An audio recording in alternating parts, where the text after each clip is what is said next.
Commish, once again, thanks for doing this. And I think we all expected this lockout to take place. It had been headed in this direction, it seems like, for a couple years now. So as we're now in the middle of a lockout, or at the beginning of a lockout, just give us your thoughts on what's going on here. Trades, free agency, that's ground to a halt. Teams can still sell tickets. Now, good luck with that right now. I mean, we'll see. We'll see how hopeful the fans are. I mean, they may still buy right now. They may say, you know what, show me something first. I'm not going to buy anything right now. So that's the one part of the operation that nobody much talks about right now. But the teams can still sell tickets. It's just that will there be anybody buying them? Absolutely. So give us, if you can, the Reader's Digest version of each side and what are the main things they're fighting for here. Well, the Reader's Digest version, it's about money. The players want money sooner than they're getting it now for the younger players, and the owners don't want to give it to them until it's time. There probably will be arbitration and free agency adjustments of some sort. Right now, it's 3 years before you can go to arbitration, except for 22% of the players who are in that 2 to 3 category, and 6 years for free agency. Well, both those are likely to be adjusted in some form. The luxury tax is in play. The owners are raised it a little bit. The players would like to see it be raised more, where teams would be penalized for going over. Players are insistent that too many teams are, quote, tanking, and they want that addressed either in not letting those last place teams pick in the first 2 or 3 every year, but they have they can only do it 2 years in a row, then have somebody else, they don't get to pick that way. The owners want more teams for the playoffs. They want 14 teams, 7 in each league. Players are kind of okay with that, but they want to make sure that all the teams, that there are going to be that many teams in there, that their draft position reflects that too. If those teams have finished over 500 and have really tried to be better teams, then they're not tanking. But now you've got it from the owners looking at the Detroit and Miami and Tampa Bay spending money. Now Tampa Bay spent it all on one player basically in Franco, and they signed one pitcher in Kluber. But the Tigers went nuts, Baez and a couple other guys. And Miami's signing players and trading for players. They gave their own guys big contracts, Alcantara. They gave Garcia a big contract as a free agent and traded for Stallings. So they're not tanking. But not as many tankers, and that's what the owners are saying. Well, wait a minute, you guys got these poor teams have money. So that's kind of there's other issues at stake too, but those are the main ones probably, and they'll all have to get worked out one way or another. And the thing to remember is that spring training isn't going to start till February 15th. The season doesn't start till March 31st or April 1st, whenever it is.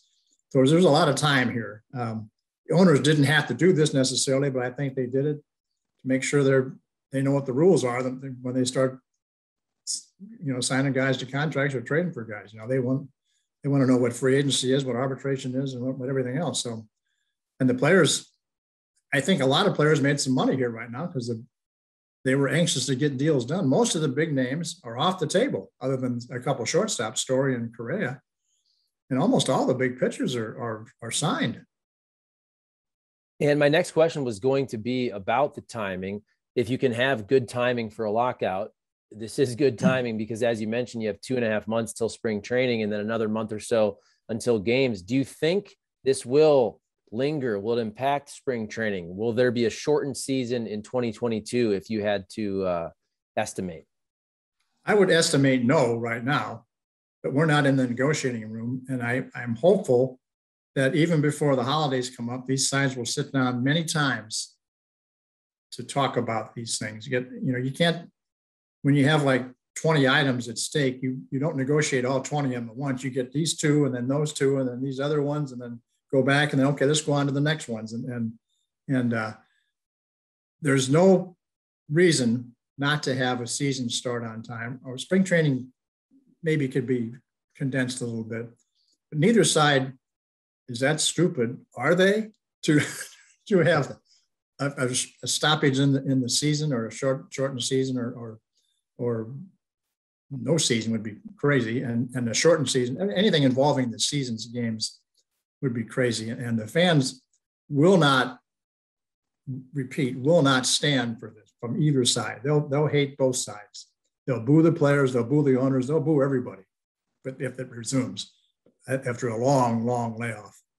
Yeah, and that's where we talked before about how it's different than the 94 and 95 strike, where you didn't have a World Series in 94, and you covered that. And I would think that just social media now, everything's out there. The players could go to their social medias, and there could be leaks in the press. And I know the whole home run race brought baseball back to a certain extent in 98, but I just wonder how fans are going to deal with this, because we also kind of dealt with this a little bit during COVID, where they were negotiating about how to come back, and they did it all so publicly. I thought that was a very bad look for baseball. So do you think they'll be able to do this a little more buttoned up this time around? I doubt it. There's many more leaks. There's many more leaks in both the players' side and the owner's side than ever before. And you can't get negotiating done that way when you got a couple guys in the back room talking to 2 or 3 reporters or whatever. There's sources everywhere. Now, they're not all right, but some of them are. And the media is getting most of this right about what they're talking about, this and that. You didn't have that in the old. You let them negotiate, and then they got it done. But the players, their only leverage was to strike during the season. They don't have any leverage now. They didn't want any leverage now. And the owners, did what they thought they had to do. Nobody wins here at all, but people should take a deep breath and not think the season's going to be canceled, no matter what you read, no matter what you hear. Nobody knows anything about how long this is going to take. There's a lot of issues, so it's going to take a while. But is it going to take 4 months? I don't think so. Is it going to take a couple months? Maybe. Will it go right to February 1st? Maybe. But I think it's going to be done by then. That would be nice. Final question for you. Just got to get a quick Cardinals comment. They make the deal for Matz, 4 years, $44 million, could get up to $48 million. On that Zoom call, John Mozeliak said they had a couple offers out there, which didn't end up happening before the lockout. But just what do you think, Commish, of the Matz signing, of what the Cardinals may do when this lockout ends in terms of adding potentially a reliever or two, or could it be a bench bat type position? What do you think is going to happen for the Cardinals? Well, they were going to add a reliever if they had re-signed Luis Garcia, which they did not. Garcia was so good that other teams had interest in him, and he got a pretty nice deal from San Diego, 2 years for $7 million. So the Cardinals need two right-handed relievers to go ahead of Gallegos. We don't know what kind of shape Helsley's in. He missed the last 6-8 weeks, and nobody, now nobody can talk about his arm. We'll never know what happened to him until he shows up in spring training. And Reyes is not the short guy anymore either. Reyes is going to be a starter. So they're going to have to do some other things there and get a couple. There's some people out there. Richard Rodriguez, I like that the Braves let go. He used to be with the Pirates. Robert Gazelman with the Mets. We had a long stay with them in the bullpen. So they'll sign 2 guys there.